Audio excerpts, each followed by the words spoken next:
Yo, what's going on, everybody? Welcome back to the HOU Bullcast Show. I'm your host, Aaron. Welcome back to another episode. We're back.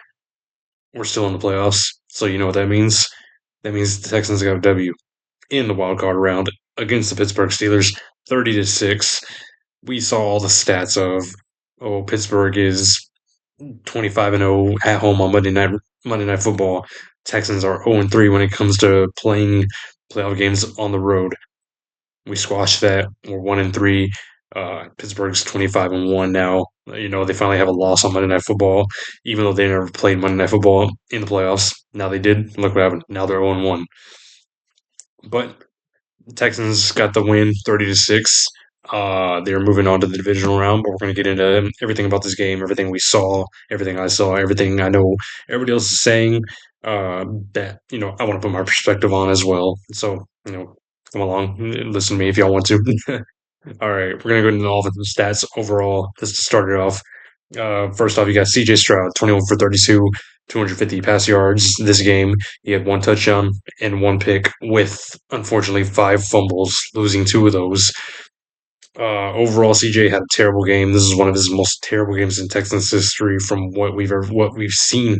Because five fumbles is, I'd understand one, but five, that's too much for who you are as a player, for the situational perspective of it being in the playoffs, losing five fumbles. You shouldn't have won this game with if you lost five fumbles, but you lost two of those five fumbles, recovered by the defense. We'll get into that in a little bit.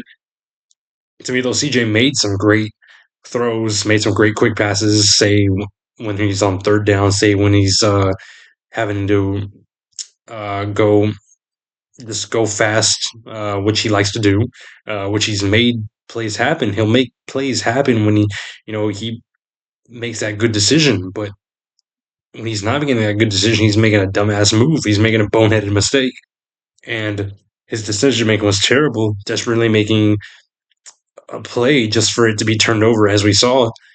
He gets desperate. What we've seen all season, he gets desperate with trying to make a play happen, which I've said it before. Media, other content creators have said it before. Just get rid of the ball, take the sack, stop this crap with maybe I can do something more if I have, even if I have somebody on me, or if I have maybe like if I think I have 1 second left, or if I think I can fit it in this triple coverage or double coverage. And it's just like, CJ, just get rid of it, especially if it's first down, especially if it's second down. You still got the other down to make a better play, but you decide to just make a boneheaded decision play, which is just annoying to see as a fan, especially when it's such an important game as it is in the playoffs. Uh, his first lost fumble was in the first quarter, on Pittsburgh's 40. It was the first and 10 flea flicker. Gave it to Woody. Woody, I don't know what it was, but Woody kind of took his time with that flea flicker. He floated it back to CJ. Jack Sawyer was already rushing through Trent Brown.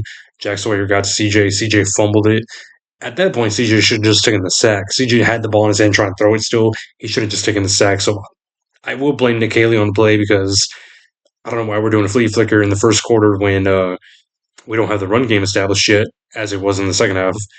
So Pittsburgh is expecting pass, because we do tend to be pass heavy. So Pittsburgh is kind of expecting it. Like, they're not expecting us to just try to go all run heavy, run go all in the first quarter. No, they're expecting us to pass, as they know we want to be aggressive, and that's what happened. And it got blown up completely. CJ got blown up by Jack Sawyer on the failed flea flicker attempt. Like I said, I will blame Nick Haley on the bad personnel and bad formation, but I will blame CJ on losing the ball. Just take the sack. That's all you got to do. His second fumble was in the second quarter. It was 2nd and 6. I don't know what was up with him and Jake Andrews at center. Jake Andrews, he just, like, there was times where CJ wasn't looking when Jake Andrews was hiking it, and that's what happened in this second fumble that he lost. Um, Jake Andrews hiked it. He wasn't ready for it. He recovered it.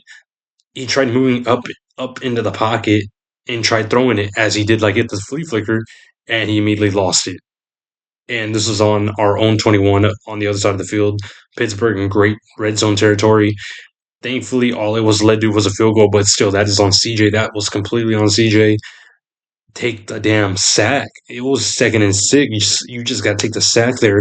You can't be desperate and try to make a play happen, especially running up the middle of the hole, knowing that that interior defensive line, the defensive ends, say like TJ or say like Alex Highsmith or even the linebackers coming up.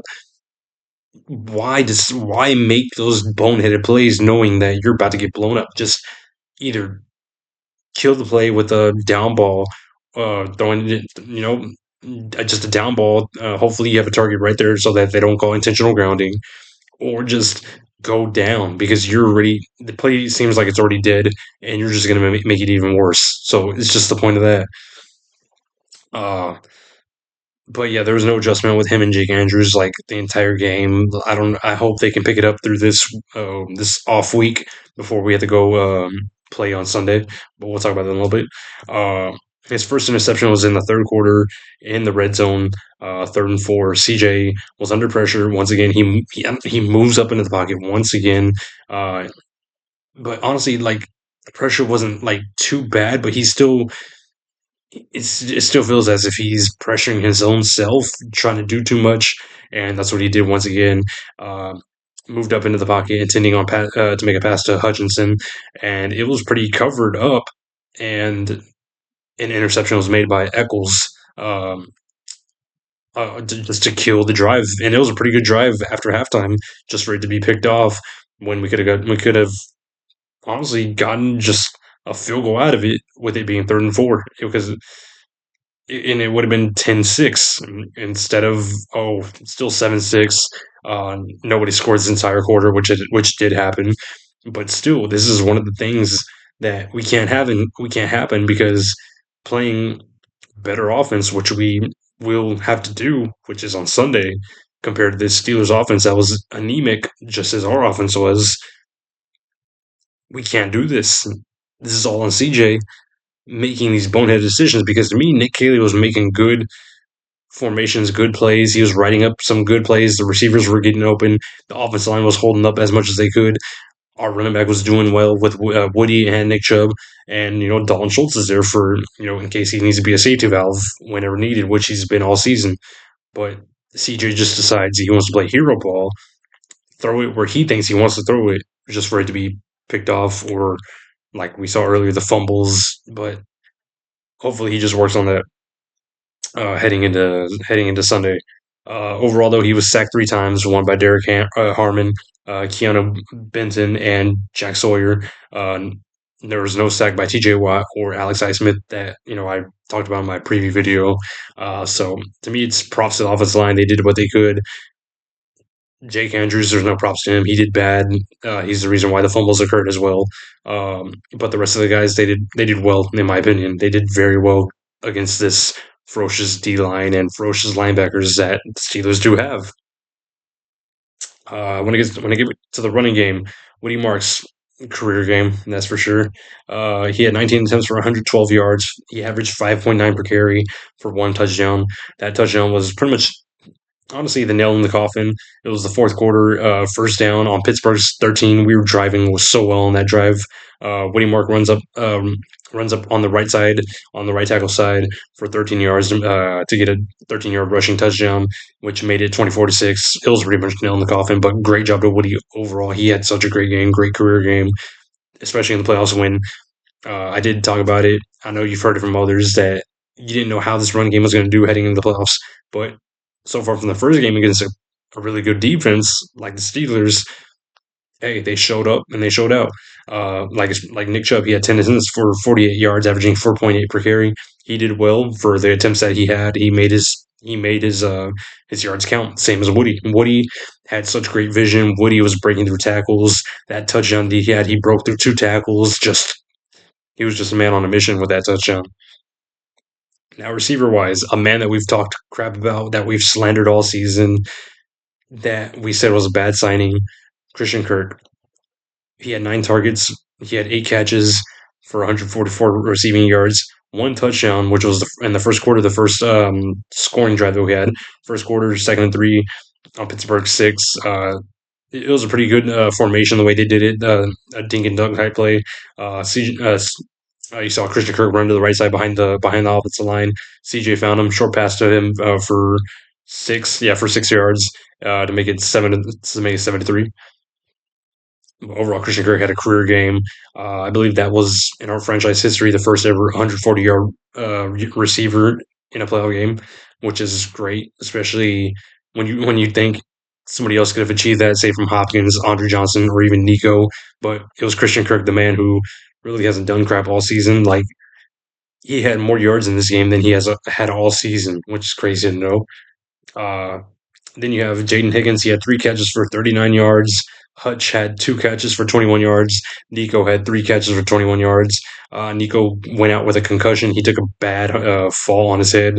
Uh, we'll see what happens with him, but so far it's not looking too good heading into Sunday with his availability, which will suck. But I believe our receivers can do as well as they've done because there's that game against was it the Cardinals was the Cardinals out? No, it's the 49ers. The 49ers game where Nico was out and our receivers stepped up and they still won the game. And CJ looked great even without Nico. So let's see what happens heading into Sunday. Overall, though, offensively, Nick Haley did well. Like I said, it was just a flea flicker that shouldn't have been formed or called in that position of the first quarter. Uh, the run game did finally get going. The run game looked great all game. Um, to me, though, he dialed up good plays that worked, but the plays did fail because of the quarterback play, which is on CJ. I really can't blame Nick Caley for much of anything. Like, I really can't because if it wasn't for CJ's mistakes or even Jake Andrews' mistakes, we should have been scoring way more consistently. Like, this should have been an even more blowout than it was of 30-6. I believe it could have been up to 40. That's literally my thing. And literally one of the fumbles was the reason why Steelers got 3 out of it, which was a field goal. So honestly, this game could have honestly been a shutout or even like say 43-3. Like this that's how lopsided it was, but it was just overturned due to the turnovers by CJ. Offensively, though, we had 21 first downs. Third down efficiency, we were 10 for 15. Crazy enough, Christian Kirk had 5 of those third down conversions, of those 10 conversions. Red zone efficiency, we were 2 for 3, so good job. Other scoring, Kaimi, he was 1 for 1 on field goals, 51 being his only one and his longest.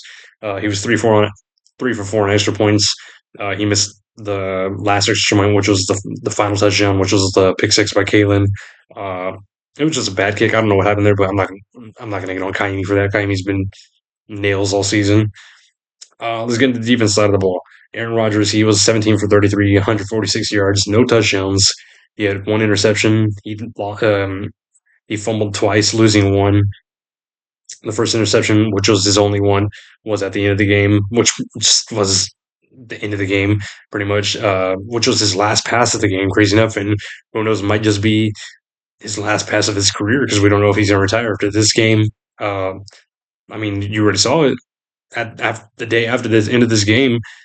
Mike Tomlin stepped down as a head coach. So what's going to happen with Aaron Rodgers? I think Aaron Rodgers will honestly call it a career, but he'll call it a career with his last pass being a 4th and 5 in the fourth quarter, picked off by Kalen Bullock for a 50-yard pick six to make it 30-6. And it would have been 31-6, but it dealt with the missed extra point by Kaimi. But like I said, I'm not going to put Kaimi on thin ice or nothing. Let me see. His only fumble loss was in the fourth quarter. It was 3rd and 12. Will Anderson and Sheldon Rankins destroyed that O line. They immediately killed Aaron Rodgers. You could see it in replay. You know which one I'm talking about. And it looked like the play was already dead. Aaron's on the ground, but no, he fumbled it while heading to the ground. Sheldon Rankins saw the ball, picked it up, ran it back for a 33-yard touchdown. Everybody's excited. Honestly, that was the momentum. That was the momentum scoring play for the entire game because Sheldon Rankins picked up that ball. Everybody was jumping up and down. Honestly, believe when he got that touchdown, that was already the end of the game because Pittsburgh was not doing anything to affect our defense. Our defense was just the number one defense that we all know and love. Overall, there, Aaron was sacked 4 times for a loss of 36 yards. Altogether, it was Sheldon Rankins, Daniil Hunter, Will Anderson, and Danico Autry all sacking Aaron Rodgers for the loss of 36. A great job by the defensive line. They put Aaron in hell that we expected. Um, the way the defense looked, it was just this is a Super Bowl contending defense. Like there ain't no doubt about it.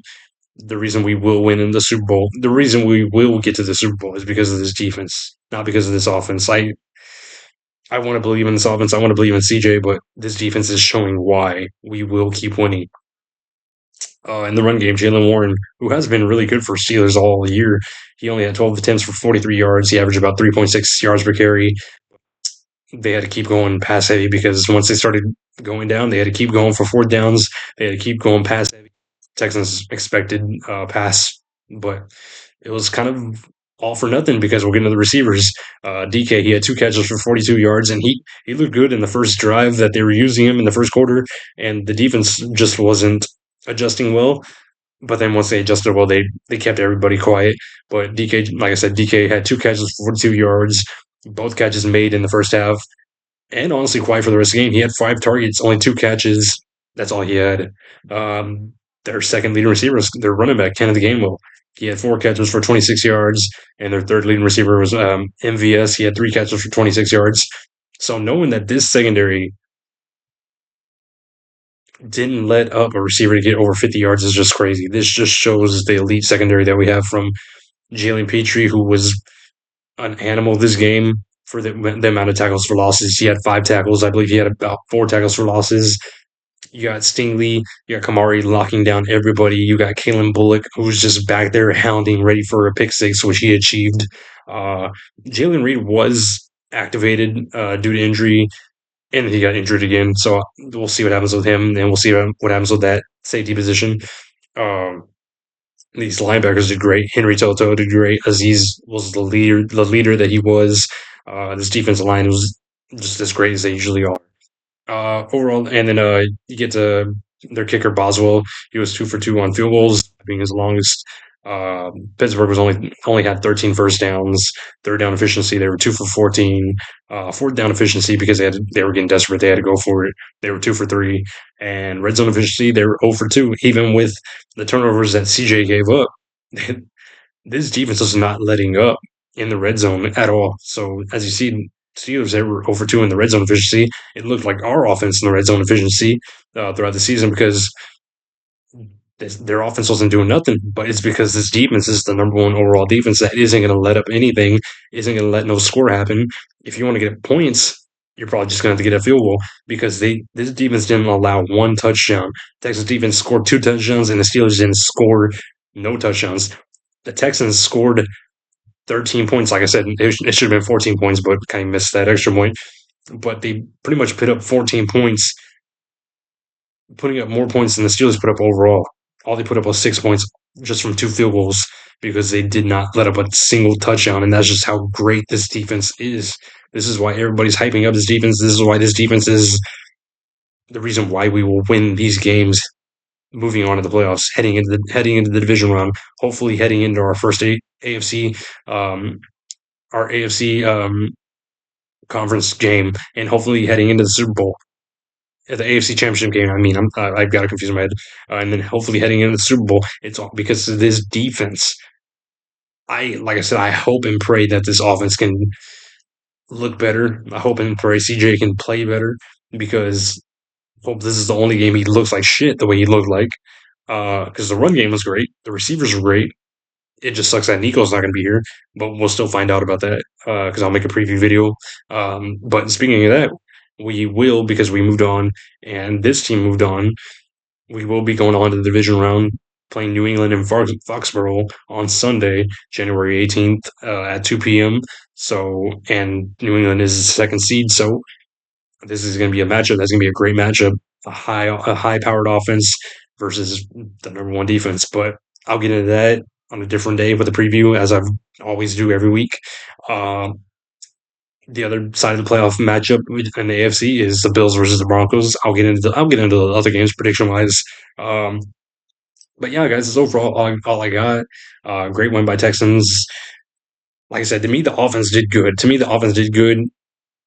Just CJ didn't. CJ and our center Jake Andrews just didn't. to me, Nick Caley looked good with his calls. There was a couple calls that you could get on him for, but still, he still made the formations and the plays that worked out well. And his defense is number one overall. The reason why we won. If CJ and this offense didn't score at all, we still would have won because of this defense putting up 13 points due to two touchdowns. But overall, guys, that's all I got. Um, Thank you for the love y'all shown me. Thank you for the views, the likes. I appreciate it all. Um, Please share the channel, like these videos, comment on the videos. I'll comment back. I'm always going to reply back to y'all. You're just it's just so meaningful to me to know that you're engaged with what I do, with what I talk about. But overall, guys, that's all I got. Hope you have a great week. Let's go Texans. This is the HOU Bullcast. This is Aaron. Y'all have a great week.